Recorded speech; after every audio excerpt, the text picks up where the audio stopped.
शादी के बाद पहली बार अहिरान स्टार टुनटुन यादव के पत्नी पूजा पांडे पीला रंग के साड़ी में दिखा।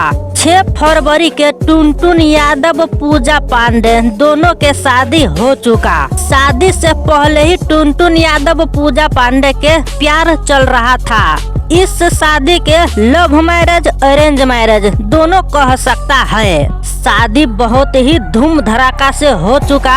भोजपुरी के छोटा बड़ा सभी स्टार के इनवाइट किया था। इनमें से कुछ स्टार आया तो कुछ स्टार नहीं आ पाया, मगर हाँ जितना लोग आया वो सभी खूब धूम धड़ाका से खाया पिया, एंजॉय किया, डांस किया, सभी के साथ एक आपस में बातचीत किया और टुनटुन यादव के सभी स्टार बहुत बहुत बधाई दिया। शादी होने के बाद ये जो अभी आप दिख रहे हैं, पहली बार टुनटुन यादव के पत्नी पूजा यादव पीला रंग के साड़ी में दिखा है।